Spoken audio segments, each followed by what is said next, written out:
Pigia Yesu makofi mazuri. Hiyo sio makofi. Pigia Yesu makofi mazuri. Pigia Yesu makofi mazuri.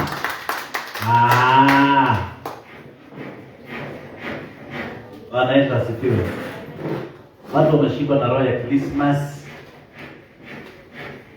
Amen. Wale wako na duka kama hawataki kuja kanisani wauze.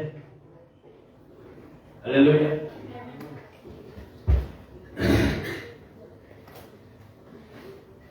Hawezi pata pesa Jumapili. Amen. Kama utapata Monday to Saturday, Jumapili utapata. Na Mungu ni yule aliakili. Amen. Mungu aliakili kwa sababu ya tamaa. Ukipenda pesa sana hauwezi kuzipata sana. Ukipenda Mungu sana atakupea nafasi ya kuzipata saa zile ambazo unastahili kupata pesa. Amen. Bwana Yesu asifiwe. Hivyo Mungu atusaidie. Na roho inakuanga imani. Imani kuna roho strong. Inashikana mtu ni kama ni wa kanisani, si kama wa kanisani, ana lifestyle ya church. Amen. Utampata na surule mali yote, lakini Jumapili anakwambia nakuja na anapaswa kukuja. Na hakuna kitu anafanya. Roho kuna roho hapa imani very strong. Na ukikosa kuishinda itakushinda. Wale ni kwa wewe kutea maana kwenu.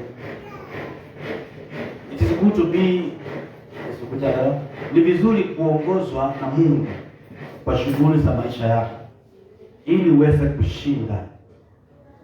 Amen. Nataka niongee kidogo tu kuhusu roho ya utasa. Roho ya utasa. Amen. Watu wengi wako na roho ya utasa. Roho ya utasa. Roho ya utasa sio lazima iwe ni ya kukosa mtoto. Roho ya utasa inashika sehemu nyingi katika maisha ya mwanadamu. Mtu aliye na roho ya utasa katika maisha yake, hata sehemu ile anaenda, hiyo sehemu inamkataa kwa sababu ana roho ya utasa. Hata mahali anaolewa ama anaoa, anakataliwa kwa sababu roho ya utasa. Bwana Yesu asifiwe. Haleluya. Amen. Haleluya. Roho ya utasa ni roho ya kupigana na kupambana nayo katika maisha yako. Unapoendelea na maisha, unapambana na roho ya utasa. Uwe inafuatilia watu ili kuaibishe, inafuatilia mtu ili imtese, ili ifanye moyo wake uumie, ili kutese moyo tu. Uishi maisha bila raha, uishi duniani bila raha na amani. Yaani uko duniani lakini una amani katika maisha. Amen. Utasa wa furaha. Kuna utasa wa furaha katika ndoa. Unakuwa upo lakini hakuna furaha katika ndoa. Roho ya utasa. Kuna utasa wa furaha na amani katika ndoa. Roho ya utasa wa biashara. Bwana asifiwe. Nataka niongee dakika chache kuhusu roho ya utasa. Huwa inachukua nafasi kwa watu na inawatesa, inawahangaisha, inawafinyilia, inawagandamisha. Roho ya utasa wa kiroho. Bwana asifiwe. Haleluya. Roho ya utasa. Amen. Na from there Mungu atafungua tumbo lako. Amen. Ukafanikiwe na baraka za kila aina. Kama wewe ni tasa wa kifedha, tasa wa kazi, tasa wa ndoa, Mungu anafungua hiyo roho, anaondoa, unaenda nyumbani ukiwa free kupokea muujiza wako. Amen. Haleluya. Utasa wa mwili ama utasa wa tumbo ama utasa wa mwili wa mtu unatokana kwa nyumba ya mtoto. Utasa wa mwana, lakini siongee kuhusu utasa wa mtoto. Nataka niongee utasa wa maisha ya mtu. Amen. Niongee na roho ya mtu aliye katika utasa. Tutoe roho ya utasa, tuweke roho ya kufanikiwa na Mungu, roho ya kupokea baraka za Mungu. Roho ya utasa iondoke, uwe na roho ya kupokea. Yaani kwa nyingine niite roho ya bahati. Amen. Roho ya kuwa na bahati. Bahati ya kufanikiwa, bahati ya kupata kazi, bahati ya kufanya biashara, bahati. Yaani kuna roho ya kuwa na bahati nzuri. Amen. Na ukifanikiwa kwa hilo, roho ya bahati. Utasa ukiondoka atakuwa na roho iko na bahati. Bahati nzuri. Haleluya. Na ukipata bahati nzuri, hautakuwa na bahati nzuri ya kuregret baadaye. Utakuwa na bahati nzuri ya kufanya upate baraka inayoleta furaha katika maisha yako. Amen. Haleluya. Kwa hivyo sitaongea kuhusu utasa wa mwili, nitaongea kuhusu utasa wa maisha. Haleluya. Bwana Yesu asifiwe. Are we with us? Nataka kufungue kitabu cha Kutoka 23. Exodus 23. Tutaenda kwa haraka, tutatumia muda mchache alafu tunamaliza. Exodus 23 verse 26. Amen. Biblia inasema apata kuwa na mwenye kuharibu mimba wala aliyetasa katika nchi yako, na hesabu ya siku zako nitaitimiza. Nitatuma utisho wangu utangulie mbele yako, nami nitawafadhilisha watu wote utakao wafikiria, nami nitawafanya hao adui zako wote watakuonyesha maungo yao, nami nitapeleka mafu mbele yako watakao mfukuza Mhivi na Mkanaani na Mhiti watoke mbele zako. Sitawafukuza mbele yako katika mwaka mmoja, ili isiwe ukiwa. Wanyama wa bara wakaongezeka kukusumbua. Nitawafukuza kidogo kidogo mbele yako, hata utakapoongezeka wewe na kuirithi hiyo nchi. Pokea sifa Yesu. Mchana wa leo jina lako libarikiwe. Yesu, ninaomba ukanene na maisha yetu, ukaweke neno la kutimia, la kusalisha, la kuponya, la kukomboa katika mioyo yetu siku ya leo. Yesu, tembelea maisha kila moja hapa kanisani na wote wanaotazama. Roho wako Mtakatifu Yesu Kristo na akajidhihirishe katikati yetu, katika jina la Yesu ninaomba na kuamini. Sema amen. Salimia mtu mwambie you are blessed. Salimia mtu mwambie you are blessed. Mwambie you are blessed. Sasa shida yako unaongea peke yako. Hiyo ndio shida kubwa uko nayo. Sijui ni uchoyo. Sijui ni roho mbaya. Salimia mtu mwambie you are blessed. Tena biziki zungumza wewe mwalimu. Ukamjini ndio ukage Mungu. Kege Mungu. Kege Mungu. Kwa kanisa lidhana na ngozi sio. Bwana asifiwe. Wanaweza wine ndio katikati ya wiki. Wanaweza tidio yake la. Kwa na roho safi kanisani. Amen. Wanaweza wine nguo ya Mungu asio kiende kisa. Ila kile nguo ya Mungu mutangie kanisani. Haleluya. Yako tonya ndio utingie na nguo ndugu katikati ya wiki mpaka kanisani. Tuonyeshe roho safi. Amen. Ukiwa na roho safi kanisani utamuona Mungu. Amen. Wenye roho safi watamuona Mungu. Ukitaka na hiyo kitu au kwenda ndabu. Sasa ya Mungu wewe. Halo. Kuwa na roho safi. Na kuti ndo dhati chuma kimoneza wewe mmoja ni mpenzi wako. Kana mzee wako na kibali chako. Na yuko baba tena mikao ni makite. Wonye ngaicho. Unajua vile roho yako itaumbika katika Jumapili, utashinda hiyo wiki hivi. Kama roho yako itakuwa safi na furaha kwa ibada, hiyo wiki hata shetani akikuja na pembe zake hata kufanya uwe na roho mbaya, hata kufanya uumie. Amen. Tunakujanga kuumbiwa roho ndani yetu ambayo itatusukuma na itubebe wiki mzima tukiwa katika wingu fulani. Amen. Tunakuja kupata line ama mwelekeo wa wingu mpya Jumapili, itubebe mpaka Jumapili nyingine. Lakini wewe unakuja na unakuwa kwenye wingu ya maombolezo. Unakuja kwa ibada na wingu la maombolezo. Hata ukitingishwa aje, bado uko katika wingu la maombolezo. No mteso ndo ni wingu la leo wako. Nonye ni siniweka, nyendera nombika unye. Na bibala bende lobika asia nyendera nombika unye, nyendera nombika. Wito nanga ba ube kitu chango chakabo. Nyendera nombika unye. Gaimwe kwetu kwa kima nundu wake. Unaandikwa ngai ipende bala ni. Bwana asifiwe. Mungu ataondoa maombolezo kwako. Saa ingine uoga kanisani nenga ngai mwana angalau tunaoza byodhali wako na maombi mako kama sawa.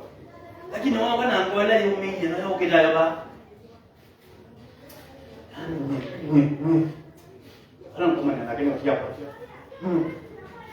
Kwa maana ngola ni akele na ndoge alito. Bwana asifiwe. Halo. Halo. Tapi watu wanaita na watu kwa wazemia ngeli ndio ndio. Bwana asifiwe. Na ndio wanaita tukio wanaita ngeli mchama. Yaani ona wile na mumika ngona kwa boya. Tawia ngeli kachama. Kumbe na kwa wazemia ngeli ndio ndio. Bwana. Ni mweka. Ngoni na TV. Wanaambia mtu ya kalamu mmoja ni kwanza ni. Halo. Ndio gari ya bwana, ni bado ni mwana nimeangalia nini. Aliondoka tena hizo bwana sivije ndio maana ndo anasuluhu mbele. Hapo katika ile level Mungu anataka. Lakini yeye anaomboleza na yuko kwenye furaha. Jaribu sana ukiingia kwa nyumba ya Mungu, uweke ile roho ya kutembea katika furaha ya Mungu. Angalau ndio unakuwa italuyupyo. Ukauma alabaya ulipopozenda. Yeah? Ndio maana wapi wana wale jata ajua kwa ngai akao betange kila kitu kudhinya abe tange pyu no yuma na wimu ndongi. Amen. No ni sino ni wale uchuma kima mundu wake. Amen. Wanadole mwa hiyo jobo zao yani. Haleluya. Lakini batende na wao kabe wangai surrender. Mungu a take over. Mungu akitake over everything must change. Amen. Haleluya. Mwana ongea ano mama mwingine anokio. Hapo ndio mume akakuwa maayana bau. Ndio maayana mateko. Na yeye mume is serious. Ni mwalimu ndio ngala sister. Mimi pasa ni mwendete usinyende pasta. Haleluya. Halo. Wacha nikwambie, saa zingine salenda kwa Mungu afanye mapenzi yake kwako. Kwa kuwa sikuwa maana tena wewe ndio nini? Kuwa pressure wewe nini ni ukuwa sindu na yoni wako. Amen. Kwa Yesu na yoni wako au nenge Mungu wako. Ipo sio nenga Yesu mwana na yoni wako au nenge Mungu wako. What is wrong?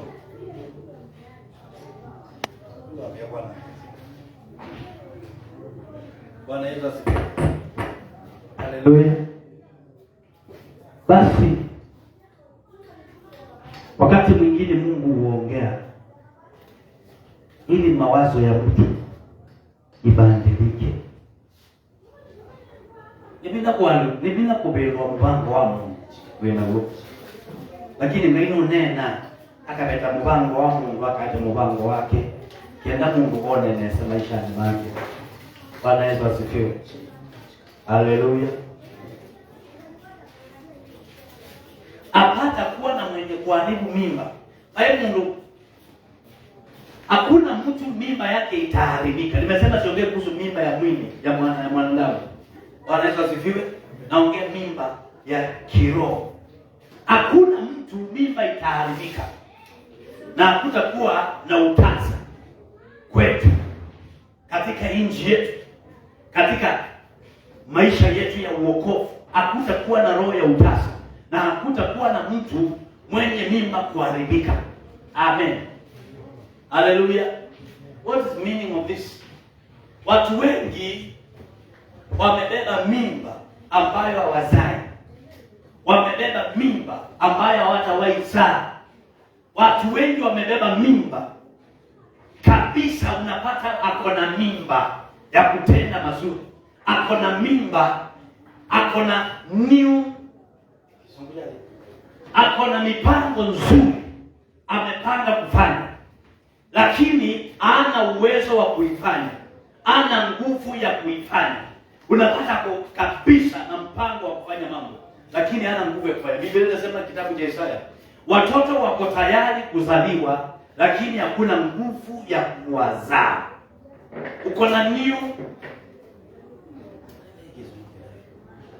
Uko na nia nzuri ya kuanza biashara, lakini huna nguvu ya kuanza biashara. Uko na mpango mzuri mwaka huu, lakini huna nguvu ya kutimiza ule mpango. Unakuwa na mipango nzuri, unakuwa na new ideas, lakini huna nguvu ya kutimiza ile idea uko nayo. Yaani wewe na mipango nzuri byo bangije kwika, lakini batingo bino kumika kana kumiambisa. Haleluya. Timbeza siku kumama unalopenda. Baby na wako kwambiza, baby na wako kwika. We need power to begin things. We need power to do things. Tunahitaji nguvu. Unaweza ukawa na pesa na usifanye. Unaweza ukakuwa na pesa na usifanye. Nataka uone kuna nguvu ya pesa na kuna nguvu ya kufanya. Amen. Kuna nguvu ya pesa na kuna nguvu ya kufanya vitu hata ukiwa una pesa. Amen. Usitegemee nguvu ya pesa. Nguvu ya pesa ingine inapotosha watu. Ingine inaweka watu kwenye matatizo. Ingine inaweka watu kwenye shida. Ingine inaingiza watu kwenye maafa. Nguvu ya pesa nyingi inaweka watu kwenye matatizo ya maisha. Pesa inaua watu. Sasa kuna nguvu ya pesa na kuna nguvu ya kufanya vitu. Uko na mpango na uko na pesa na unajua utafanya nini. Na ukianza inaisha. Ukianza inakufa. Ukianza inafail. Ukianza inakuweka kwa hasara. Kwa nini? Hauna nguvu ya kufanya. Bwana asifiwe. Kwa nguvu ya pesa si nguvu ya kufanya. Unaweza ukawa na pesa lakini una afya. Mipango yako. Una afya. Mimba. Una afya, kile unapanga. Kile unapanga kinatoka kwako. Ukipanga kufanya hivi, inaenda hivyo bila kukuletea nguvu ya Mungu ambaye itatusaidia kufanya vitu ambavyo havitafeli, vitu ambavyo havitaisha, vitu ambavyo havitakupotea. Yaani umeshika inaondoka ikiwa mkononi mwako. Ukifanikiwa tu kupata kamuradi ama kupata kazi, yani tu ndio unaanza inatoka, itaongezeka kwa sababu kuna nguvu ya Mungu ambayo haileti utasa, ambayo haileti kuavya mimba. Bwana asifiwe. Na kuombea leo kwa jina la Yesu, hata kama ni kidogo namna gani umeanza, hata kama ni kidogo akionekani, Mungu kwa nguvu zake akifanye kionekane, kizae marandufu. Amen. Unaweza ukawa na pesa lakini usifanye anything. Kuna watu na wajua wengi walikuwa na pesa like 6 million, wengine 12 million. Mmoja Makindu alikuja akafanikiwa akakuwa na 6 million. Nilikuwa nimempea idea zuri akipata zile pesa. Lakini alipopata zile pesa akadhanuka, akatoka kwako. Akadhanuka, akapika uzee ya wakati wa Mungu 1800. Kila siku ilikuwa garage. Kila siku ikienda hivi kirudi inafutwa inaletwa garage. Akaenda akanunua plot, akajenga nyumba ya kukaa hapo. Ameuza mpaka hiyo nyumba. Ameuza mpaka hiyo plot. Mungu alimtoa kwa kukata makaa. Alikuwa anakata makaa. Anachoma makaa, anakuja kuuza Makindu town. Lakini Mungu hakukumbuka kama ametoka kule. Akakosa kuamini Mungu ampe nguvu ya kuanza maisha mengine. Akapiga vitu pa. Ile plot alikuwa amenunua aliuza. Anateseka sasa. Amen. Kuna watu kadhaa niliwapea idea wakiwa wanakuja kufanikiwa. Now listen to me. Ni vingumu sana kukubali Mungu akuunge mkono ukitaka kuanzisha vitu vyako. Tunadanganywa na akili. Hii dunia kuna watu wamefanikiwa, hawatumii nguvu ya Mungu, hata hawamwamini Mungu. Wewe ambao unamwamini Mungu kimbelembele nyingi, wewe ambao unamwamini Mungu ujuaji mwingi, wewe ambao unamwamini kiburi nyingi, wewe ambao unamwamini Mungu hutaki kuambiwa, wewe ambao unamwamini Mungu una ujuaji mwingi na kujijaza kifua bure, you are not going anywhere. Hello? Wale watu wanafanya biashara wao, wengine wanatembea wameweka kamunyamba kwa mfuko. Wanatembea wamefunga vitu kwa mgongo. Bwana asifiwe. Wewe na kibelebele yako, Yesu asifiwe, nimeokoka Yesu ni Bwana, mimi niko na pesa kuniambia yangu, kibelebele nyingi haikusaidie kupeleka popote. Huyo mtu anategemea nguvu zingine za giza. Wewe una Mungu lakini shida inakusumbua kwa sababu hautaki Mungu akuongoze. Hapo ndio Wakristo wanaishia. Angalau kwa biashara na mwana ndio angime hizi. Amen. Ni watu wanajijua. Wewe umeokoka. Hata uwezi kwenda basa kupeka chumvi ukamwange hapo anafanyanga biashara. Halo. Utembea au jamurudeza leo endete. Kiumania pale kitaumania. Bwana Yesu asifiwe. Kama ni tukaombea, tukainenea baraka. Hii maji Mungu hawezi kukaa ndani. Lakini neno la nabii wa Mungu inaweza ikabebwa na haya maji. Lakini Mungu hawezi kukaa. Upako wa Mungu hawezi kukaa kwa haya maji. Usidanganye. Upako wa Mungu ukai kwa maji. Halo. Lakini neno la kinabii linaweza beba kwa hayo maji. Angalau hata ukafanya biashara. Haleluya. Bwana Yesu asifiwe. Mle vile maji kwa pale kwa roho. Wataniambia uliona ulijua kitu hapo. Bwana asifiwe. Kuna wengine nikikupea wewe ukaitumia itakusaidia lakini shida ya wewe. Bwana asifiwe. Are you know your problem? Mtu akipata mimba kitu cha kwanza anafanyanga nini? Mwanamke akipata mimba anafanyanga nini? Wacha tu kwanza. Ili mtu mwanamke ajue kwa mimba anafanyanga nini? Ili ajue amepata mimba. Wale ambao mnajua hii maneno. Anafanyanga nini? Alafu tukue tu tunaongea. Tuache kujifanya hapa. Sasa hivi najua jawahi lakini sikia. Ukapata mimba sasa hivi umenini na kijana, alafu hujui kama uko na shaka. Na hiyo ujue ni kama uwe na dhibitio ya kumepata mimba, utafanya nini? Baby, utafanya nini? Sasa tuseme umenini, alafu najua nimepata mimba. Alafu anza kusikia kitu. Angalia, anza kusikia kitu ambacho kinakupiga hivi. Utafanya nini ndio ujue kiko? Utafanya nini ndio ujue hivyo? Mimi mnajifanya hapa na wenzao watatu wengine watano. Wewe, utafanya nini ndio ujue kuna mimba? Utaenda ukaongea na mtu. Bwana asifiwe. Utaenda ukaongea na mtu umwambie ninashuku ni kama niko na mimba. Akwambie tutapima. Halo? Akwambie tutapima. Alafu apime ipatikane mimba hii iko. Sasa unaanza kufanya nini? From there unaenda clinic kukutana na watu waliosoma, walio na ujuzi wa kukuelekeza vile utakaa na hiyo mimba ambayo uko nayo. Bwana Yesu asifiwe. Na kwa Mungu iko hivi, ukishapata mimba ya kiroho, unakaa karibu na wazazi wa kiroho wa kusaidia kutunza mimba ya kiroho. Bwana asifiwe. Ili ukuje kuzaa and create you in your life. Ili ukuje kuzaa and create you. Ili ukuje kuzaa mtu mkubwa ndani yako. Ili ukuje kuzaa tajiri ndani yako.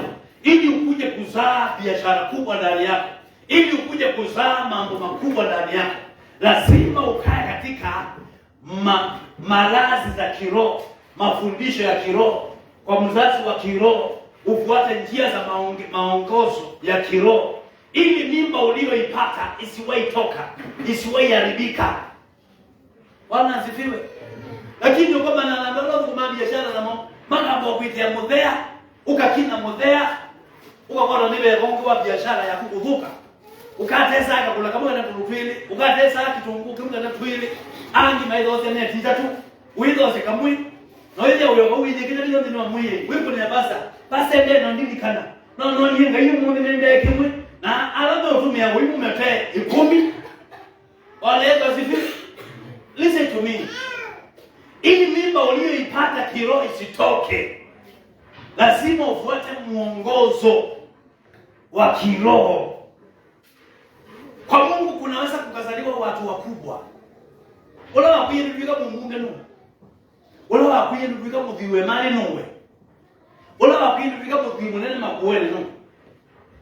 Alo, wala wakwiye kuma bauwe na kabiashara kuga nini ukutuma. Katesa ukunya uka batajuru no kangaya. Wala wakwiye nduga labo. God can make you a great person if you believe. Kama utaamini na uwe mwangalifu kiroho, you will go far in your life. You will do great things. You will be a great person. Bwana Yesu asifiwe. Lakini wewe uko pale tu. Nataka wewe na mena na nini? Nani na nini kimetenda? Nani mume wangu na madhara kama kalika kwa. Bwana Yesu asifiwe. Acha nikwambie kitu. Mungu akitaka kukuinua atakutumia maadui. Ngaye ndio kukilia. Hedo wananzia ya maida kuka kwako. Wanala tangi. Ala mwana mwende kama kanisani. Satani ya matumila kwa mende mea maida ma. Ngaye udhime kanana wiyaniye. Kwita we mundu wiyungamite bebala. Ngaye eyone kanana wiyungamiye. Kwenda mate yungamia Bwana asifiwe. Mundu wiyungamiye. Lakini watele kwa kitauko. Wao kitu kanisa ukitaokola. Wao kitu kanisa ukitakuweka poe. Wikale mungu yako na kuwe na udela bigodela ngino kwe. Tele mwa ukitwa wileje. Kwe basa mo kitu masukiwa kanisa na makola. Ange matumwe dali na makola. Meto asio sokoni. Bwana sifiwe. Hello? Mama oi Lord yukite. Maendia yo. Haleluya. Halo. Mundu wende ile kwanga ya Noa. mundu wetelile kwa ngai akola mundu wetelile kwa ngai akola mundu wetelani anaweza akakutumia ukawa hauna maana. Useless person. Amen. Na ndio maandiko yanasema apata kuwa na mwenye kuharibu mimba wala aliyetasa katika nyumba ya Mungu, katika watu waliookoka. Hakuna mimba ya mtu itaharibika. Kila wewe na toki lekone cha kana mkweka. Kila wewe kila leo ni mwako kana ni kiudhikwika. Ona cha kwa miaka ni kiudhikwika sifa ni Yesu. Kila leo ni mwako wapangie ngaino ukutega ukike. Kila ngaino wapangie leo ni mwako ukikuadhima. No ngina ukone na medo sifa ni Yesu. Haijalishi vile watu wanakwambia. Angalia vile Mungu anapanga na maisha yako. God planning great thing in your life. Tena nango wile kazi yao ujegeuka. Jindu ya telemu. Wekalu.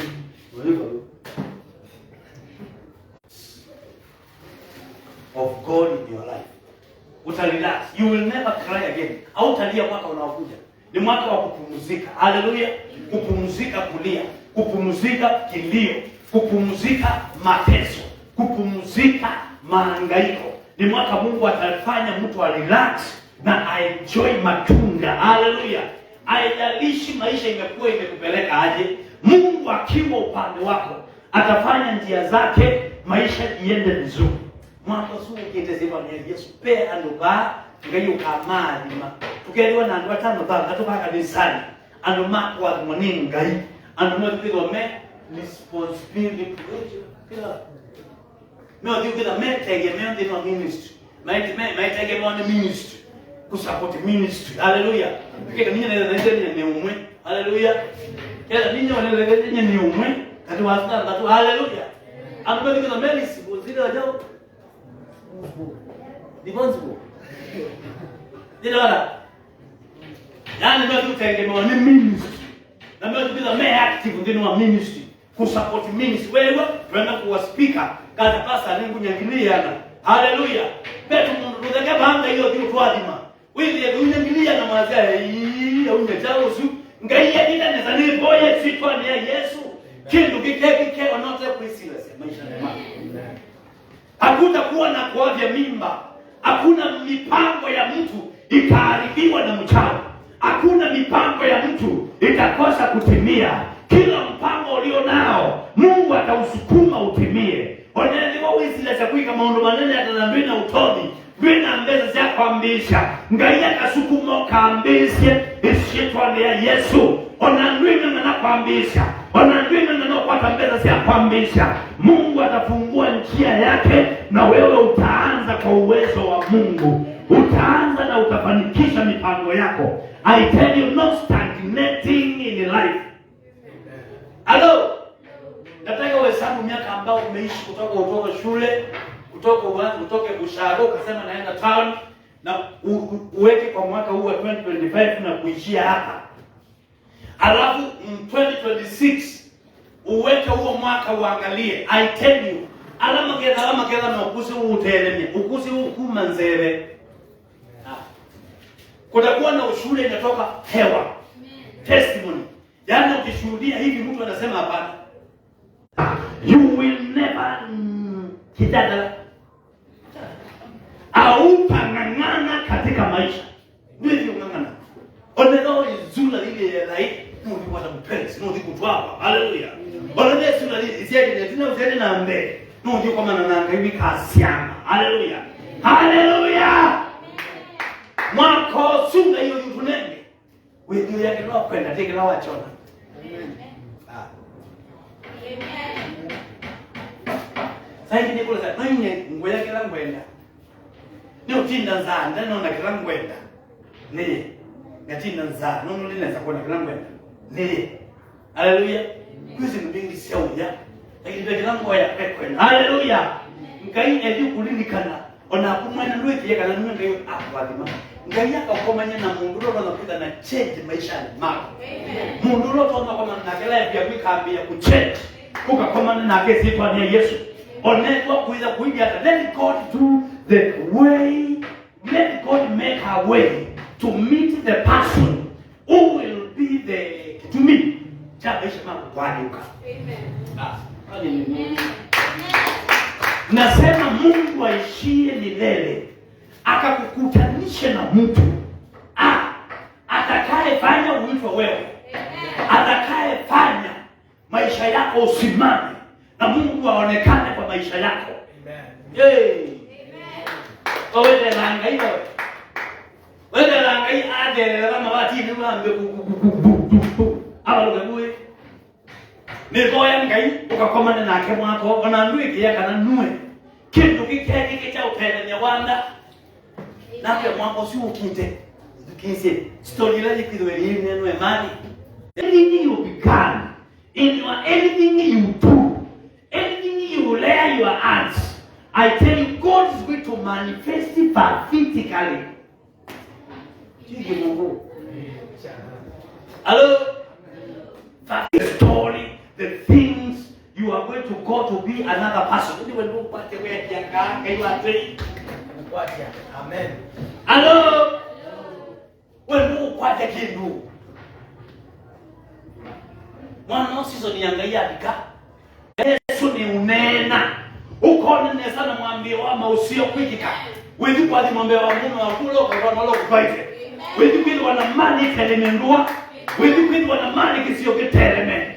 God who create miracles. Aka create kwa maisha yako mwaka huu ukiisha uone Mungu pia. Hautakaa maisha hayo ambayo yakusononeka. Nyanongo umelaji. Nongo nani ompesa na umealani. Nongo nani ongali. Pe mwaka nazi nengo nani waite ngali. Pe mwaka nazi nengo nani waite ngali. Nyene ndio nina majini Mungu kaiwate. Ni kala nina majini.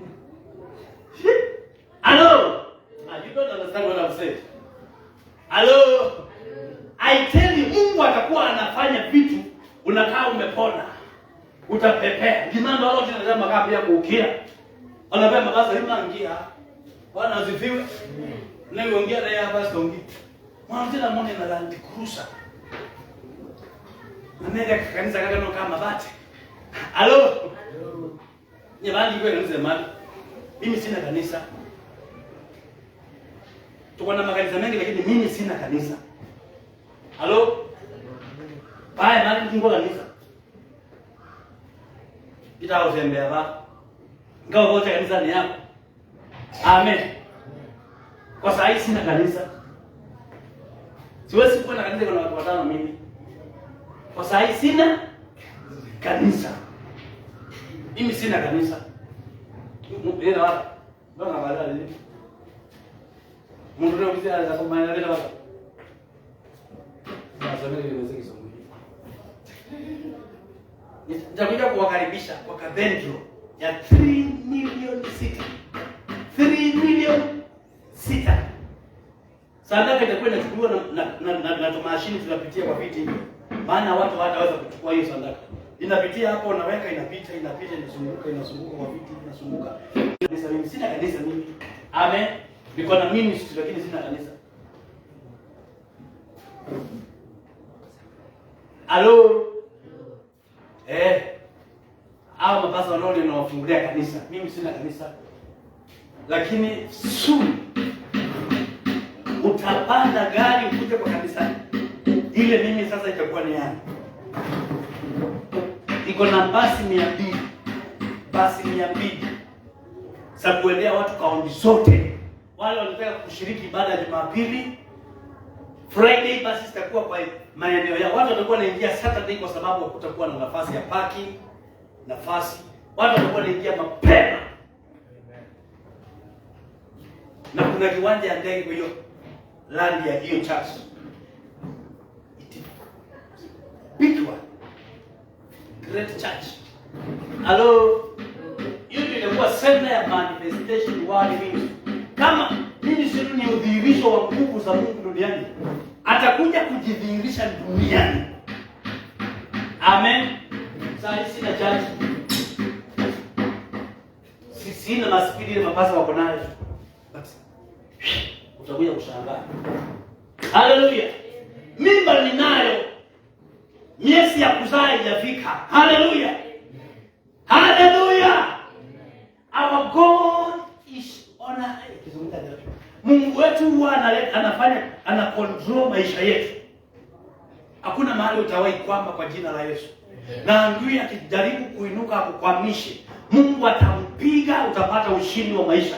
Hautakwama katika maisha kwa jina la Yesu. You will see what God is going to do in your life. Hautakuwa tu msichana wa kawaida. Amen. Imagine that first December nitaipeana. That first December. Bwana asifiwe. Hii na si ya kukunywa. Lakini that first December wala watakuwa hiyo mkesha. Hello. Now listen to me. Mimba ikitoka hawezi ukazaa. Unarudi nyuma. Na hivyo ndivyo watu wanaanza biashara inaisha. Umerudi nyuma. Unachukua mkopo unaweka kwa biashara inaisha. Mungu hatakubali uendelee kuavya mimba. Utakuwa a great person. Biblia inasema Hana alikuwa hana mtoto, alikuwa ni tasa. Now, nimeanza kuingia hapo sasa. Alikuwa ni speed ya kupata pesa. Haleluya. Ule waize kwa ati munone kwenye maimunu. Keda ni wonga aye mbesa kwa manene. Haleluya. Wewe wazi mwako nje. Uko tena? Mutinda. Mwako suki na mbikwaka. Kwambia wewe wakana au kwenda kufikia msiki change. Kwambia wewe mundu ni tofauti. Mwana wewe kwa mbesa kitaki kitende. Kinenya yake mwana tuna rosi ya majini usome odemba. Hallelujah. Mandu what wewe. God is going to change things. Tofauti. Pe mwana na anaingia ngali hapa. Amepasa. Na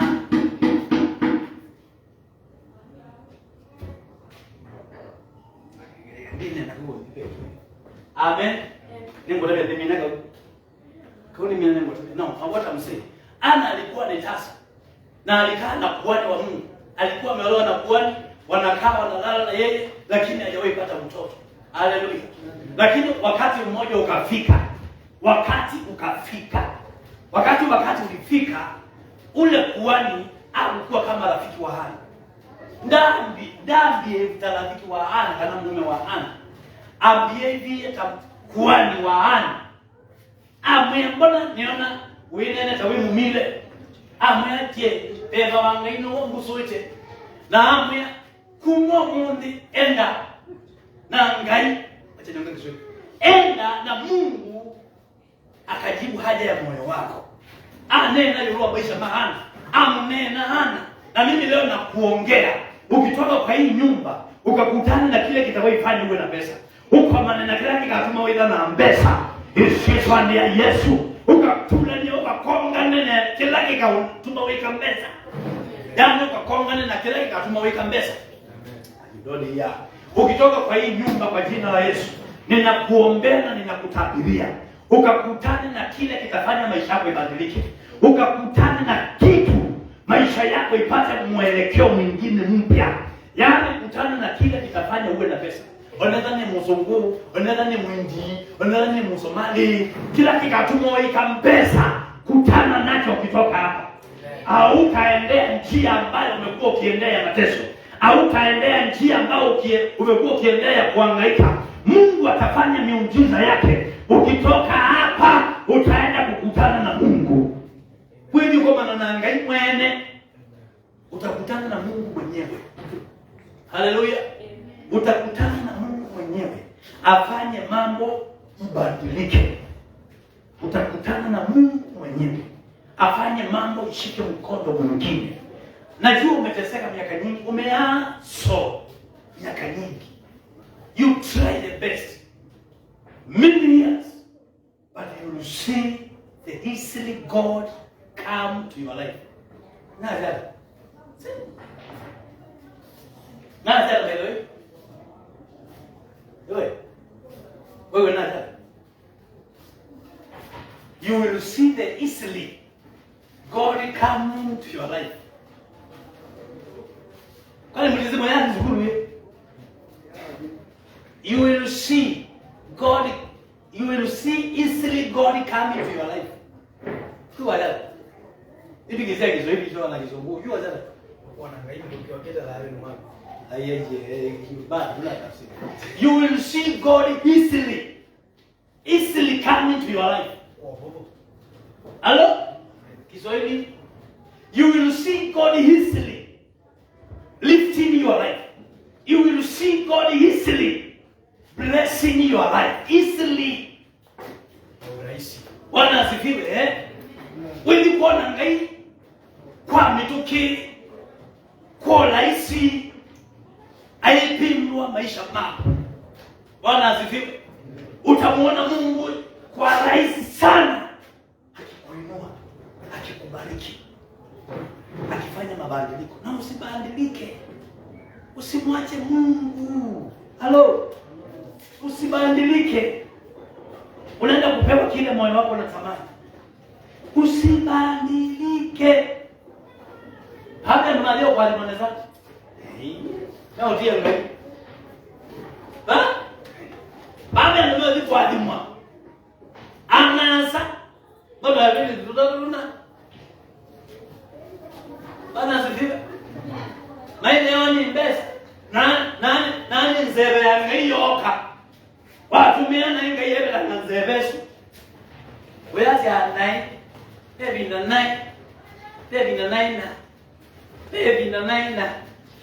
Baby na nine na nzebesu yabe twaninga ino wametumiye tamu. Ndo ametumia ta mundu inangai, wametumiye ta mundu wandi. Wewe Mungu anaenda kubariki watu.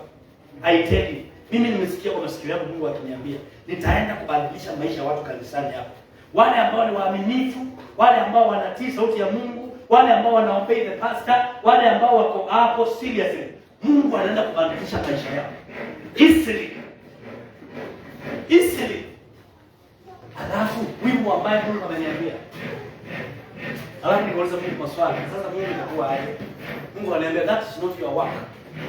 Mungu ameniambia coming here. Ile wimbo itakuwa kwa hii kanisa. Watu wengi watakuja kupewa majina. Tajiriki. Ni maana ngamba za biashara. Viji ni leo niliona walimu na yake kiume. Ndio wa Yesu Kristo mwana wa Mungu weka. Tunaona nini? Naona kama ngai. Bwana asifiwe. Alo. Hivi siso ni angalia bigaya kuponenga kilo kwenda. Padidi wa atana. Wakati alikuwa anaishi maisha ya kulia. Hapo na mume mzuri, anapewa pesa, kila kitu anapewa. Lakini alikuwa hana furaha kwa sababu hana mtoto. Na maandiko yanasema akaambiwa na mtumishi wa Mungu enenda na Mungu akupee haja ya moyo wako. Bwana asifiwe. Na hiyo ndio ilikuwa the first day maisha ya Hana kubadilishwa rahisi. Rahisi tu. Na maandiko yanasema usiku huo wakaenda kukutana. Alitabiriwa na mzee wake kama nabii. Sasa usiku walienda kukutana kama mume na mke. Asubuhi anatoka hapo akisema mate. Akisikia kitumbua na tapika. Alafu akiwa na wimbo mwingine. Nimeona mkono wa Bwana, nimeuona mkono wa Bwana. Hata Penina akinichekelea, nimeuona mkono wa Bwana. Hata kama nimelia miaka nyingi, mimi leo nimeuona. Aya, Mungu akabadilisha story ya Hana kwa sekunde chache. Mama aliyejawa na kulia usiku na mchana akajawa na furaha ya moyo, akapona kidonda, akapona kuchekelewa, aibu ikaondoka. Hana akaanza kubadilisha wimbo. Haleluya! Mungu alete ushuhuda wa kufanya mtu apone. Amen. Hakuna watu wataelewa kile kitatendeka kwako. Itakuwa kama ni ndoto, kama ni sinema. aitende. Bwana asifiwe. Haleluya. Amen. Biblia inasema kuna mwanamke alikuwa tasa kwa Biblia. Na Elisha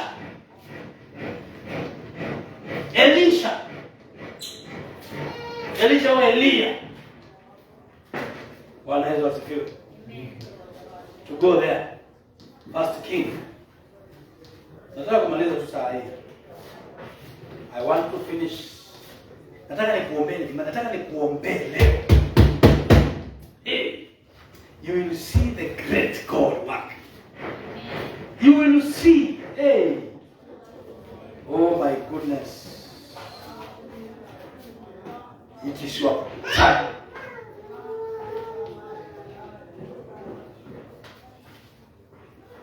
Bwana Yesu asifiwe.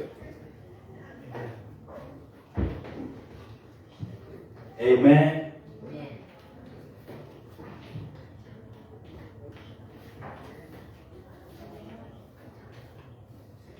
Hallelujah.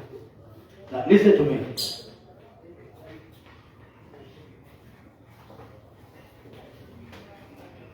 Elisha alienda kwa mwanamke alikuwa hana mtoto. Na yule mwanamke akamwambia Elisha, niombee nipate mtoto. Akamwambia, unajua mimi sikuangi na mtoto.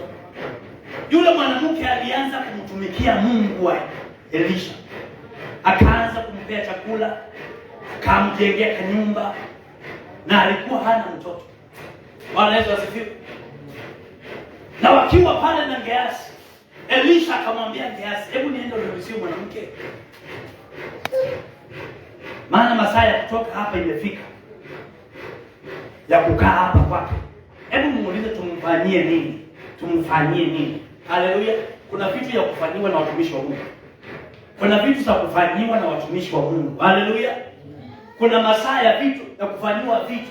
Enda umuulize tumfanyie nini? Elisha, Gehazi akamwambia Elisha, huyu mwanamke hakuangi na mtoto?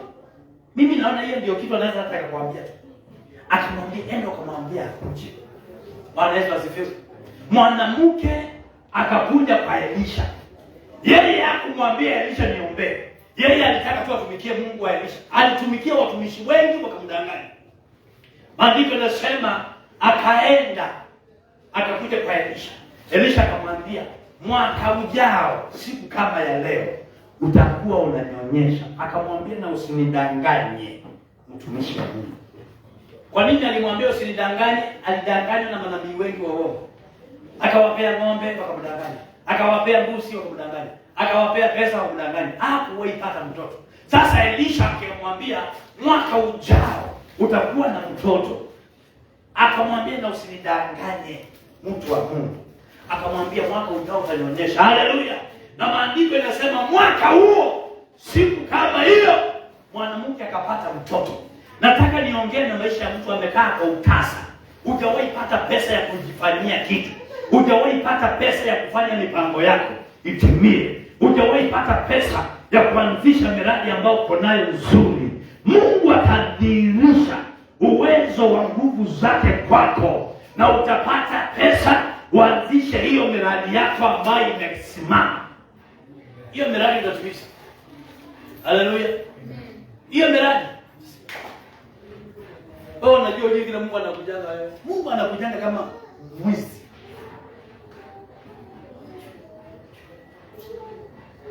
Haleluya. Ni mwaka usiukite. Haleluya. Niwo ukanena chowo kusomesha maandiko Demas. Niwo ongea na mabasa mama ministry yeye na umeongea. Bana man. Mwenendo zivyo na majingi. Haleluya. Ni mama bali kwa sababu. Amen. Nondo ni style ya language ya mandi. Mataiki yanga yule madaida. Kana mamudaida ona nie. Haleluya. Tweka banyana twenda idanga yote ya kweli ona nia.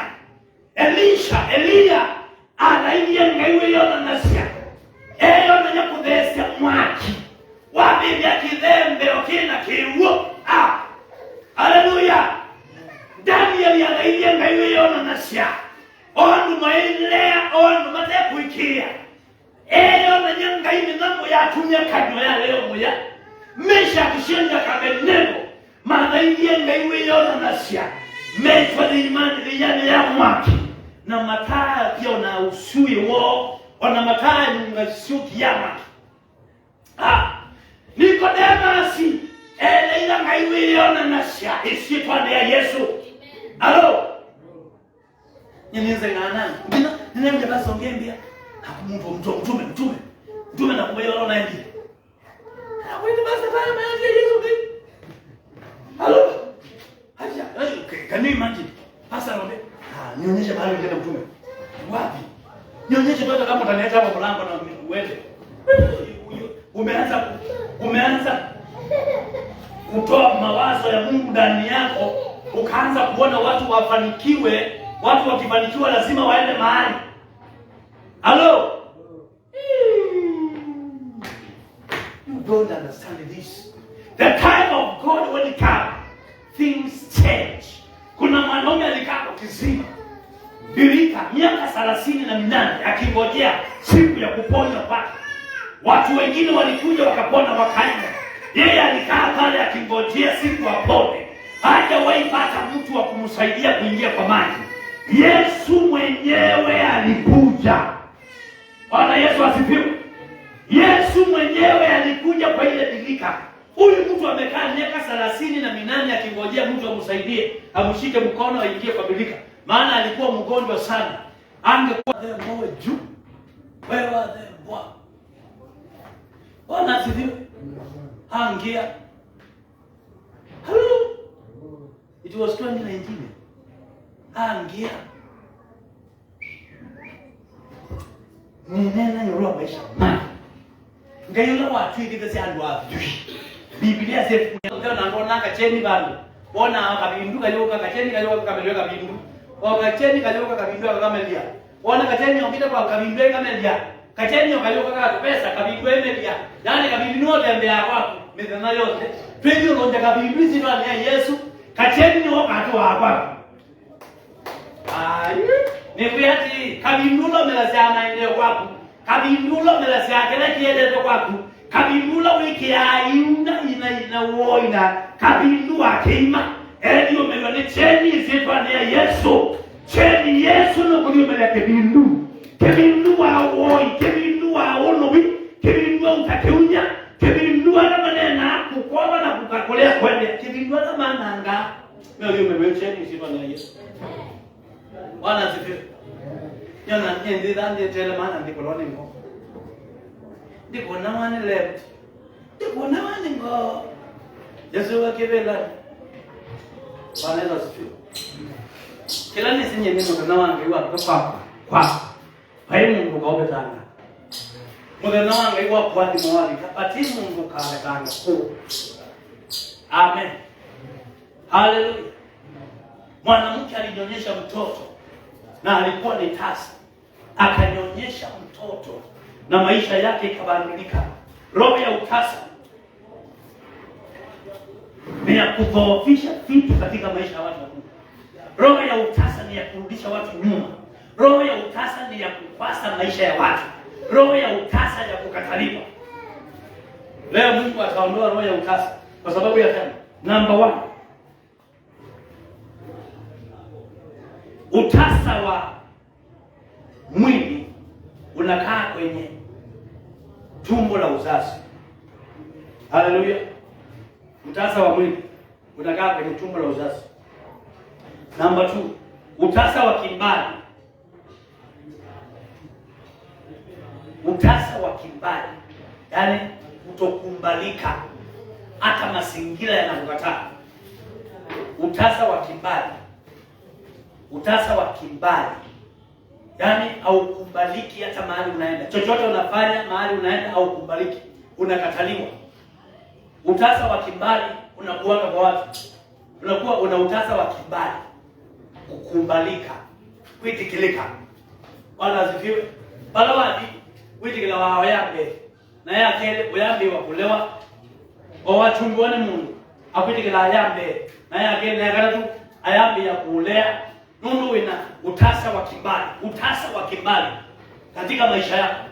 Utasa mahali unafika, unapopote unaenda. Leo nitakuambia hiyo miguu na uso na mikono. Mahali miguu yako itakanyanga kuanzia huko ndio akiangalia yuko mananga kilanga hiyo waombie chako. Amen. Ana wale mbele na wale sungula lakini nijaje udole ni mungulia wana zifiwe. Enda kukua maana kukua au wadi na mimi wani mkuu wao hizo wana zifiwe. Halo wale ndio Amerika wanaenda kisungu nyuma nyingi. Halo lakini uiba uyazo na kudojesho wana zifiwe. Halo ndina anaja mzungua mlomo mwema but today akiangalia ku connect you mundiunda tanda kuunganisha la na ni switch on. Today I'm going to switch you on. And you don't hear what I'm saying. Amen. I'm going to switch you on. Biashara yako itakuwa on. Mutinda ndio tumeona tumewaje kumbulio. Ndio maana mwapo zuki leo mwenendo wa mjadala ya spare. Prepare yourself. No matter how much it takes, God is on control. God is going to intervene in your life. Ngaino nikwete kindu kitu mewambisha kasipea kanduka yako. Nishikwambia ya Yesu. Amen. You will see what is going to do in the life. That first banga na kifumbi. Mundu wakinuka ba au. Bwana asifiwe. Haleluya. Upokee roho ya kimbali. Upokee roho ya kimbali kwa jina la Yesu. Kimbali inaletaka kukumbalika. Inalete kuitikilika. Inafanya unakumbalika mahali unaenda. Watu wanakukumbali. Wana mali yani kama yake kwende beba wake mengi kuitikila maana. Amen. Haleluya. Onena ndio ndugu ya zipe magaenda wazipea na mayete baada ya kutinda. Amen. Ai. Wewe wana ngaya eno kukuvanga. Enda nasema boy ma wao kama si aya tengina mwana sio kwa bundi wewe wewe bundi wewe mabundi sia onete ngaki tu ya Yesu. I talk about ninaongea kuhusu Mungu ambaye hawezi kukuacha ukae mahali pamoja. Amen. Hata kama umepalala uso, Mungu ataachilia upaka wa kushine. Amen. Hallelujah. Onela mwende muona wewe nani? Onela mkao usiona ai kwamba Mungu. Ngai ni kwa anointing. Hallelujah. Akapona watia kule kukabika asiana hata. Mungu ana miss the face of ngima. Wewe sadani na hapo kwa nini? Sadani ile kibisi. Kila kitu ya rangi ile kwa maana. Pala mwe pala na sana Mungu na moyo sadani iko huko. Akaambia kwenda mtitiku. Bwana asifiwe. Na mimi sija kidaki hapa na watu hawajiwani. Kuna njia Mungu anakuanga anaanza kufungua sasa ya baraka. Na shetani anakuja na wakusanisha ndio hiyo mafanikio isikuje mahali Mungu. Mafanikio ya pesa isikuje mahali Mungu. Na saa ingi ngaienda amukomaniti nyota sio nimwe. Sia ile kwenda udhina mali. Na shetani ayambia kwenda hizo kwa. Bwana asifiwe. Kila mungu yako mahali ukutania weka. Kwa nena penda. Bwana asifiwe. Haleluya. Bwana asifiwe. Haleluya. Umanda shetani yeye kia vina katika tuweni na kwambia kuvina na uta. Ili lama face the challenge na kukishinda. Ngai ayambia kwenda wadhimu wake. Ujui mali. Bwana Yesu asifiwe. Haleluya. Haleluya. Devil is a liar. Bwana Yesu asifiwe.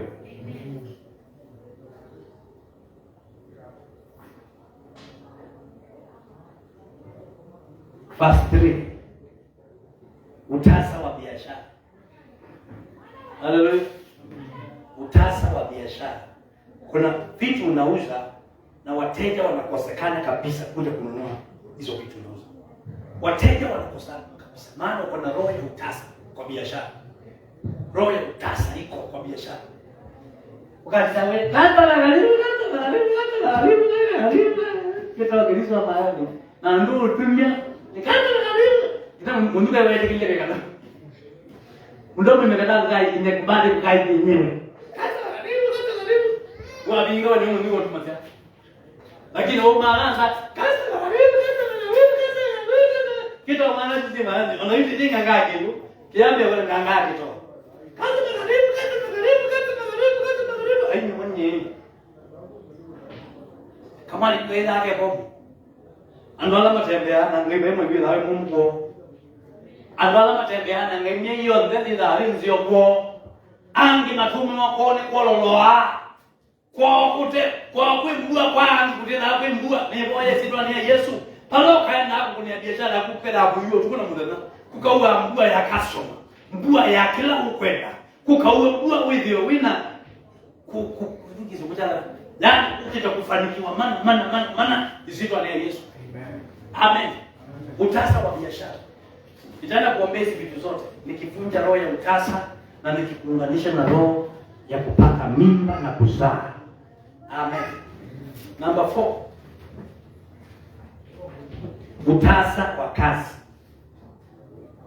Yaani kupata kazi kwako ni matanga na balaa. Utasa wa kazi. Bwana Yesu asifiwe. Utasa wa kazi. Ukipata kazi unafukuzwa. Ukipata kazi unafutwa. Kupata kazi sio shida. Maana una utasa ukipata tu. Yaani vitu zinafanyika na sio wewe umefanya. Vitu zinafanyika kule zinakuangukia wewe. Mtu anaoa kikombe kule wewe ndio umeua. Kuna kitu kimepotea kule na sio wewe unafanya hiyo ofisi ni wewe ulichukua. Yaani utasa wa kazi unakusumbua. Bwana asifiwe. Wewe wana madhangu, wewe wana madhangu, ngaina ulikumulika zitwa na Yesu. Mungu ataenda kukumulika. Uwe na makaratasi ya university, degree, diplomatic and kadhalika. Sio lazima uwe na makaratasi. Wewe na ngaina unaenda pesa. Haleluya. Ngai ambesa kizunguka na madhamu macho. Amen. Haleluya. Yo yuyu. Hai madhamu kwa ndio Amerika. Oyu. Hai madhamu kwa ndio Amerika. Ndio ndomanga safari ya Amerika. Chumo hiki ugite. Ni bandeke na ndibuko hoteli na ndio Amerika chumo kima. Amen. Ni kalangi kuna duka. Jendo si Dubai or you do need qualification za certificate za university. Qualification za form 4. Qualification za kisongo. Amen. Bora nize kudana pesa wewe. Nini si kuchange dola. Hallelujah. Nini si dola change watu. Nini si pesa ya tingi change watu. That is what I know and I need. I don't need many things. Nini si kutaka na kisongo na cha na mimi na kiendela. Amen. I preach in English. From there in outer English go to the place. Bwana asifiwe. Now, there's things you sumbuka for that things. You don't need to sumbuka for that things. Unahitaji kusumbuka na Mungu tu peke yake. Wakati mtu ananyeva kesha. Bwana asifiwe. Wakati mtu ananyeva. Kwambia wakati na huu kiti ngina that fast. Kila wakati ndo kwa mani hapa serious prayer. Serious prayer. Either kitendeke kila tunaboya ngai mwako kikige kana kile yotendeka. Serious prayer before the end of this year. Kwambia wakati no video tuko mani hapa. Bwana asifiwe. Ngina kila tunaendama kwa kwenda tutujilwakeka. Nyebesi mbona mna mambo minaweka. Mwaka wote na pesa mmondolia na mina. Na mimi na midhana isitwa ni Yesu. Wimi na midhana isitwa ni Yesu. Pale kwa mimi ngenoma na niba. We enda kwa na wala sio kwa mwanenga. Ngai eli kwa wewe kuimina na midhana isitwa ni Yesu. No more delay again in your life. Unaenda kuvimaliza na masiku. Ndio na banga kupindwa nusu mwako. Pindwa. Haleluya. Ule mwako ndio umana. Hallelujah. Hallelujah. Are you there? Alafu tutaangalia 25 kama tutakula sikukuu huku ama tutakula hapa kanisani. Sitazamia mbuzi kule. Watu wa mbuli wale. Mwalimu tika lazima wale na mamuche. Amen. Mungu hadi kwa banga. Ambe zizake. Number 5. Utasa wa mawazo. Utasa wa mawazo. Kuna watu wana utasa wa mawazo.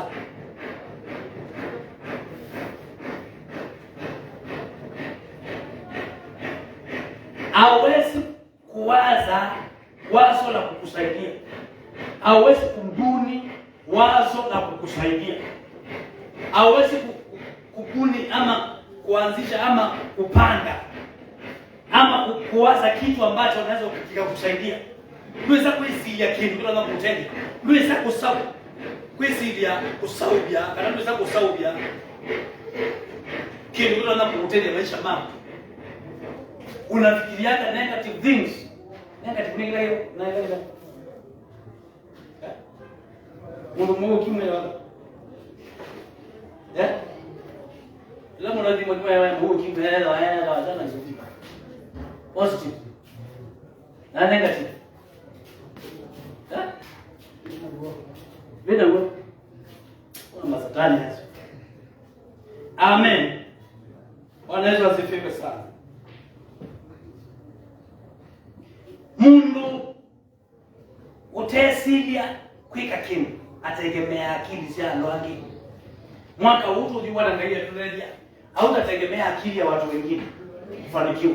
Mungu atakufanya akili yako ikusaidie. Utasaidiwa na akili yako kamili.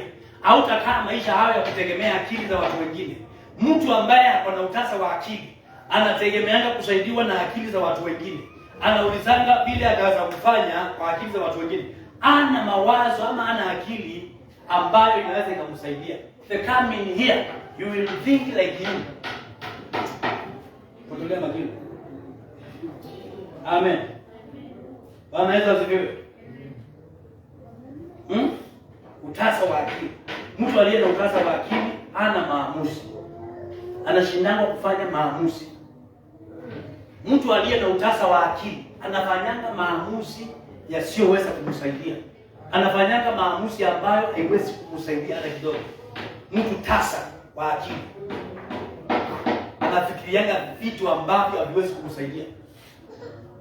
Mungu mka wewe unataka wa akili Yesu lazima kutia mume alipo nyengo wala kwa kabisa nyengo bana ndiwe hata ndoto ya kudiko hata ndoto ya kudiko Mungu mka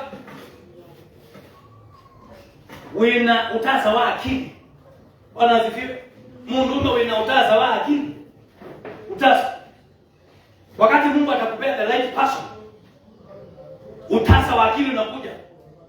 Aambie kwenye kama ni chumba sio ndende sura mtheu Bwana asifiwe. Haleluya. Atendo yote ndani. Wewe ndio wapi? Bwana asifiwe. Anaweka utasa wa akili. Hebu mkoe na Mungu. Akala mekuwa mundio ni mazatani. Wewe tumo na akio mundio. Hapo nisi nenda ambe sasa usaluni. Ngidile. Aya oni wana nani ile baina wa mwana. Oni wana zidiwe. Mama ni mgonjwa hospitali ya ndani ina maana hata ni na kunundua we mateka akili na we ngungu kilikoni. We yuko ba we kulisa we mutome. Na akiona switi wako nundo satani anga kwana ndo mwikaende akuitia yana nina kitu. Nina kitu. Omya. Bwana asifiwe. Bwana asifiwe. Amesumeria haleluya. Apite saduni. Ya ngili 5. Munenge. Isioni hiyo. Haleluya. Ukasukidia una ngili 5. Sukidia we. Mungu amama ngola. Mungu. Mungu. This is your compliment. Hallelujah. Mana nunguga. Ngoma na vile ndio kike anza nunda hiyo. Chanzo ronike. Kuna wewe mall wewe. Make your wife smart. Amen. Make your wife smart. Hallelujah. Sanju omumba ukakoja kama omusayisie. Unaanza kuelewa wewe. Hallelujah. Wapelekele vile kanake. Kitu cha mbui. Make your wife smart. Na wale make smart, jirani wanaweza. Hallelujah. Utasa wa akili. Au mengine maviki viswe nzanaka. Maviki viswe nja naka. Matamatu waite. Hallelujah. Bwana asifiwe. Dani Mungu mimi kwa na ngili 10 kwa Mungu kwa mtu waite. Na muka siji maana hata ni problem. Mwige kama mwige kajao mali.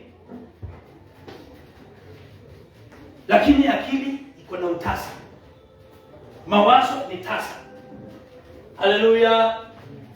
Hallelujah. Glory. Are we together? Utasa wa akili. Na nguvu ya kamera ametasa akili ni sio. Kwa la wamo sema pena mbeza na tena mbeza. Wewe ni tasa wa akili. Ona mwa gilile. Ona ndo wangu ku sio kwa tuminya. Mwende ndina yesoge. Mundu moga aga kwa kenda yawe nyake. Inyaka lewa kwa ni mume wake kale. Bwana asifiwe. Ndugu wa nilangu acha wewe. Mwanamke aliyetasa kwa akili. Msee anakupea 2000, yote anatumia mama yako. Na jioni unatisha pesa hapo. Ni mjinga. Bwana Yesu asifiwe. Otomie kwa nyama, kwa wewe nyama. Hallelujah. Badala tusikilana. Bwana mwingine msee wa hiyo kwa kukutu ile ule tebuzi. Bwana asifiwe. Wacha na mzee wala mozi wale wanataka hapo wamgegalana na church. Bwana Yesu asifiwe. Mwanamke ni mboma, mwanaume ni mke. Mwanamke ni mboma, mwanaume ni mke. Na akana ngima wale zao huko. Haleluya. Akamejao. Hii mwanaume banya. Kuna ametengikitana na leo tumeona ni fala. Kanena na mtume. Bwana asifiwe. Na hivyo ulimama na kutuma wina kwa yuma ngamba ndipo ndio fanye mtume wangu siako tembeza hivi na tumani kitu kingine mangana na kitumia ndipo ndio yale ya kuyuma mundu wa wonzua akili. Haleluya. Utasa lazima iondoke mwaka huu kisha. Hautakuwa tasa kwa akili. Utakuwa unawaza vitu vinakusaidia. Utakuwa unawaza mambo makubwa na inatendeka. Yote ambayo utakuwa ukiwaza, Mungu atakuwa anayasupport. Mungu atasupport mawazo yako mwaka huu kisha. Amen. Amen. Number 6. Utasa wa kiroho. Utasa wa kiroho. Bwana asifiwe. Utasa wa kiroho. Ndio anaberana. Ona ndugu ya Luisinde tondo jaja. Luisi wa Biblia. Hawezi kujua mambo ya Biblia, Luisi maandiko. Luisi kuboya. Wiboya wana winuga. Masamo ga ibiwa utekwendo di. Tasa wa kiroho. Sililo kike itegeka waboya mungu boa.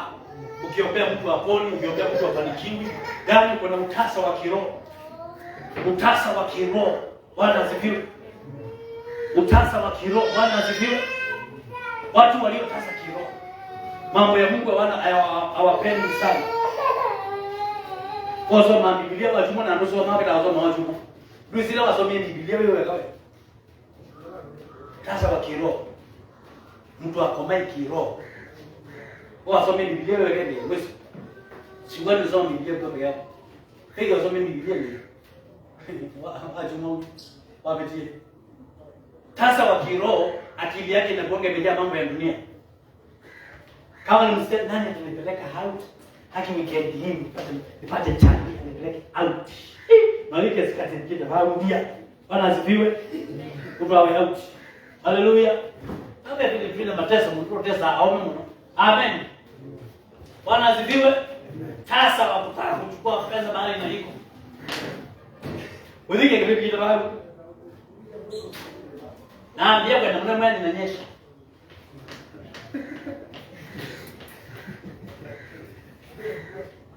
Bwana Yesu asifiwe. Awe mapenzi mebe hadi. Endo dera. Wewe mbona? Kwenye mwana ongea tele bado. Ati ya serious nda. Namkule mwana sasa nitoke huko. Ambie basi. Ndio nani kimeka hapo. Namkulia hapo. Tia. Kwa ni mera. Kwa imani ni basi kundusu. Mweke biashara nyingine na nani? Sasa yana hii. Mweke biashara usio ile mali. Lakini manene. Mwimbe anamba. Ambia dede. Binage hivi. Wewe. Ambia dede binage hivi.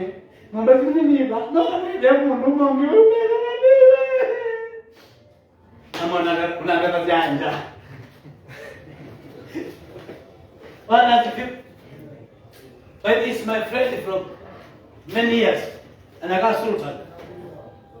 Na nisi naende mande kwa maana nake. Lakini atia. Ameba salika nani kimeka au? Namkulia. Aka mekia. Imagine basa nimweke biashara ngine maana. Nomba nini ba? Niambia nete binange hivike. Aiwa kanisa. Mekola. Haleluya! Utasa wa kiroho. Watu ambao wataki kukua kiroho lakini wako hapo tu kimwili. Hawako mbisi na mambo ya Mungu sana. Hawana haja na mambo ya Mungu sana. Haleluya! Bwana asifiwe. Ya kule weekend ukapigana nini kwa house. Sasa Mungu tena wao ni wako kala kibendoni. Wao ni wako kita wala bebe kwa nyongai. Wao ni wako kuboya. Wao ni wako kusoma Biblia. Wao ni wako pinga na kuboya. Wao ni wako poya. Utigo ni tasa wa kiroho. Tasa. Mungu nasiabe bana. Wanamboa yeye Mungu mwaka tangiwa. Bwana asifiwe. Ukita backslide alama tangi hii tu. Hallelujah. Hallelujah. God remember you.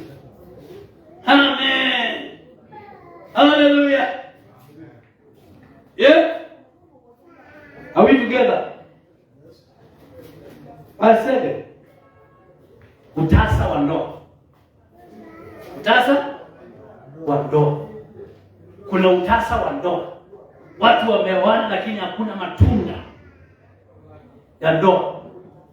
Wameoana lakini hakuna furaha ya ndoa. Wameoana lakini hakuna amani ya ndoa. Wameoana lakini hakuna communication ya ndoa. Bwana asifiwe. Utasa wa ndoa. Na mundu mmoja atasinda akaunda beta. Afrika achoje. Niko kama mikune yenu. Haleluya.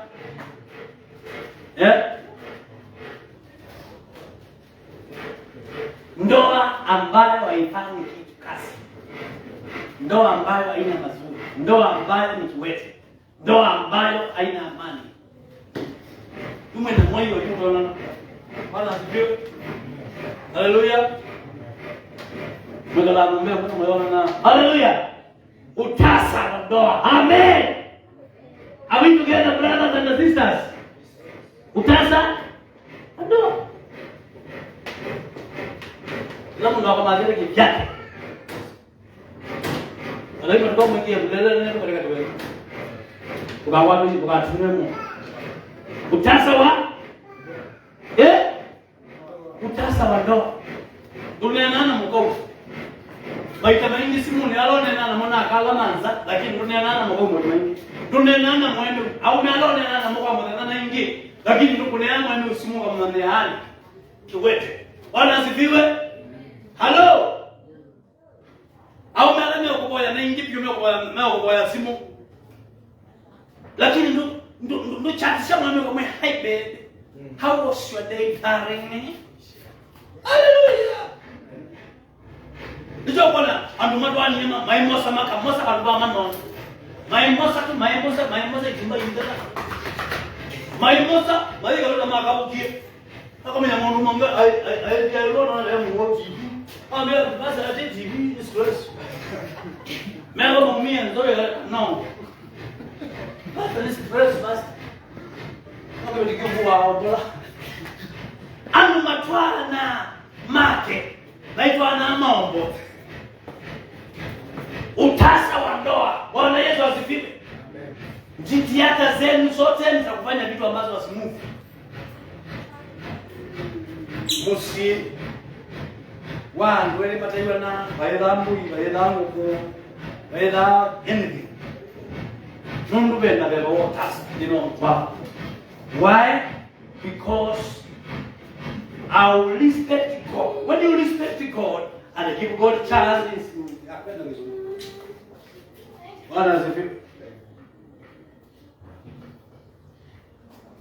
watu walio na utasa wa ndoa wana malumbano yasiyoisha. Kila siku ni kulumbana. Kila siku ni kulaumiana.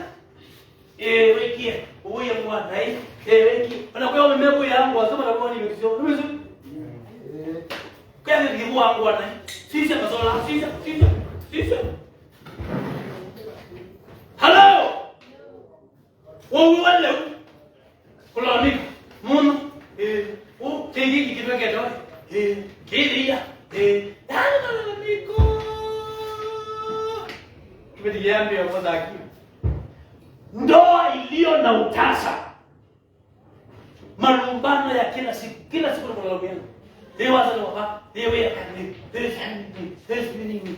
Ndio kwa Bwana asifiwe. Haya watu wako, ndio mbele yini nondele ya kama. Bwana asifiwe. Nondele ya kama ndio ni mazelezi. Hello. Hallelujah. Ndio kwa ndio malaya numbo ya mama nonde bije. Hallelujah. Malumbano katika ndoa kwa sababu ya utasa wa ndoa. Roho za utasa ziko kwenye ndoa. Kila saa mnakosana, kila saa mnapitana. Huyu anaenda hivi unampata kwa wanaume. Huyu anaenda unampata kwa wanawake. Yaani ni kama mko katika kiwanja ya mchezo katika ndoa. Mko na roho ya utasa wa ndoa. Mwige hesabu kitu mwige na maisha. Amen. Hallelujah. Wanamweka hata ndani ya mtwano wewe. Wanamweka hata ndani ya moyo wa mtwano. Hello. Ando kama ndio simi ni kuna mkoa hapa na mkoa simi ni mwana kujita kana muziki. Sababu wewe ana kitu hicho. Hallelujah. Hello. Kala muziki ile tunangima Yesu.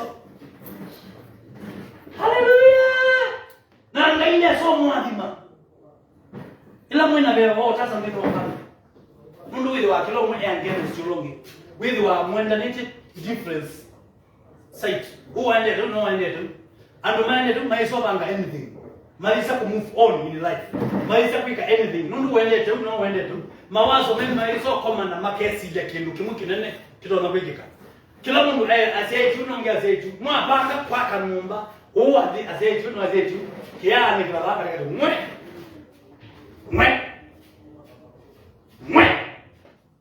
Ana sifi. Hello. Utasa wa ndoa. Amen. Sema sitakuwa na utasa wa ndoa. Nitakuwa na furaha na amani. Roho ya ushindani katika ndoa. Unakuwa na roho ya ushindani. Ndikindani hiyo hapo ngome. Ndinda nomba. Ndia alikamali ngadi kwa na balangi. Hadi roho ya ushindani. Mnashindana katika ndoa. Mnakuwa na roho ya mashindano sasa. Na mundu kati yaka na kwa nini kumanda Mungu. Tushindane tuone nani mazara. Kila watu. Wewe akienda anaenda. Ndio tit for tat. Nini sio na hapo? Amen. Mboya wanao mengi. Kila kitu kimetizia Mungu. Ni mboya wanao mengi na ndio wanao mengi. Kondete. Roho ya mashindano. Hao watu wako na roho ya utasa katika ndoa. Madiso si akili kikone kwa mtwano ndio. Mtwano wao waweza kuitwa na tunda. Bwana Yesu asifiwe. Roho ya utasa. Mtu anaweza kuwa na tuko na elimu. Ndio.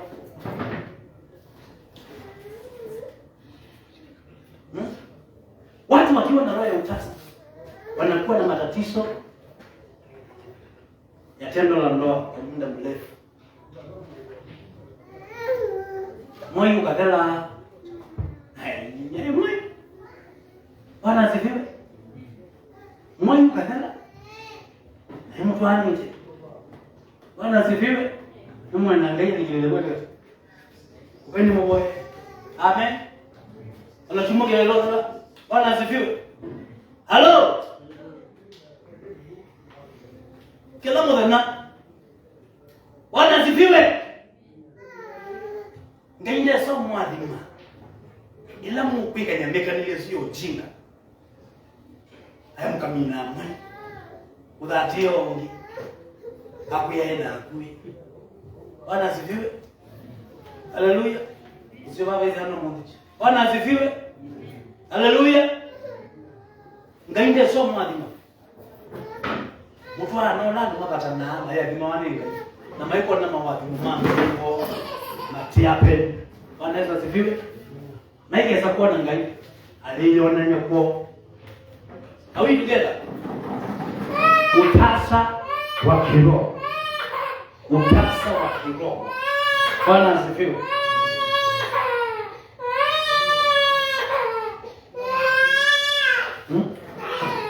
Tatizo la muda mrefu.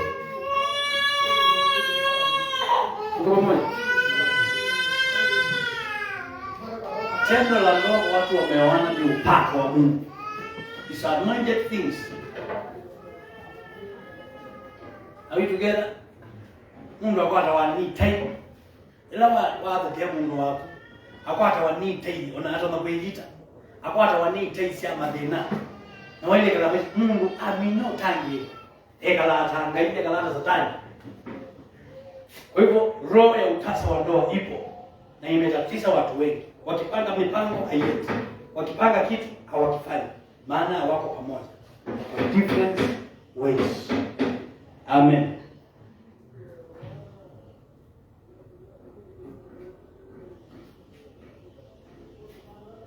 Bwana Yesu asifiwe. Roho ya utasa. Hakunanga maendeleo mahali kuna roho ya utasa. Hakunanga maendeleo mahali kuna roho ya utasa. Hakunanga kuongezeka mahali kuna roho ya utasa. Hakunanga kuendelea. Watu hawaendelee. Bwana asifiwe. Amen. Sababu ya wakati namalizia mahali. Sababu ya wakati namalizia hapo. Ni namna gani unaweza ukashughulikia hii roho ya utasa iondoke kwako? Namna gani unaweza ukashughulikia iame na itoke kwako isikuwepo?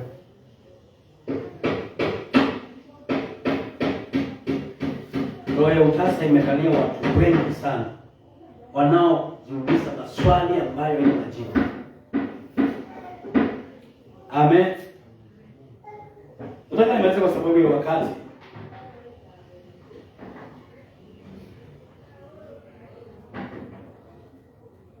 Because of time. Hebu tusome John 8 verse 12. Nimalizia hapo. John 8:12. Nimalizia. Nataka niwaombee. Mkitoka hapa muone Mungu katika maisha. John. Basi Yesu akawaambia wale Wayahudi waliomwamini, ninyi mkikaa katika neno langu, mmekuwa wanafunzi wa kweli. Nyinyi mkikaa katika neno langu, mmekuwa wanafunzi wangu wa ukweli. Haleluya. Nyinyi ukitaka roho ya utasa iondoke kwako, namba 1, kaa kwa neno la Mungu. Pokea mafundisho ya neno la Mungu na utakuwa mwanafunzi wa Yesu wa ukweli. Amen. ukishafanyika mwanafunzi wa Yesu wa ukweli, utajua ukweli na ukweli utakuweka uhuru. Amen. Hebu soma hapo hiki chini. Tena mtaifahamu kweli. Tena mtaifahamu kweli. Mkisha kukaa kwa neno langu, mkisha jawa na neno, mkisha soma neno, mtajua ukweli. Nayo hiyo ukweli itaweka. Nayo hiyo ukweli unayoijua itakuweka huru. Utakuwa unafanya kile ambacho unakijua, kile ukijua unaachana nacho. Amen. Time is gone. Time is gone. Time is gone. Mwanzo 25 verse 24. Saa yangu imeisha. Saa yangu imeisha. Mwanzo 25:24.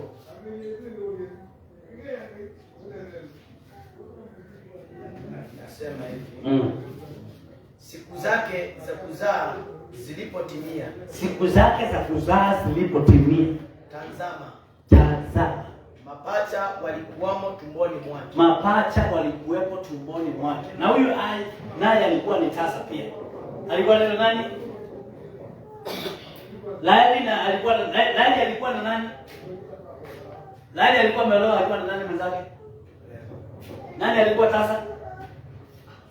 Elisa. Nani alikuwa tasa? Laeli na Lea. Laeli na Lea waliolewa na nani? Haleluya. Jacob. Na ni nani alikuwa hakupata mtoto kwanza? Nani alikawia kupata mtoto? Nani alikuwa ni tasa? Hello. Bwana asifiwe. Now listen to me. Naye wakati ulipotimia, mapacha ikacheza tumboni mwake. Kuna wakati na vikanga, baraka zinakuja. Bwana asifiwe. Leo nimalizia kuendelea. Kuna wakati kuna vikanga, baraka zinatokea kama maji kwa maisha ya mwanadamu. Amen. Nataka nikuombee leo, nielekeze bahari zote na mito yote kuja kwako. Nitaelekeza, nitatwist mito ya baraka. Nitatwist mito ya ushindi. Nitatwist mito ya pesa. Nitatwist mito yote ambayo ni ya mazuri ielekee kwako. Haleluya. Nitaelekeza mito yote inayoleta maji ya baraka na ushindi kwako. Mawingu ya mvua ya baraka inaenda kunyesha kwako leo, katika jina la Yesu. Hakuna delay. You will never be the same again. Maisha yako utabaki kuwa vile. Nyinyi ambaye mko leo, ndio Mungu amechagua humu leo, mtoke mahali mwende mahali pengine.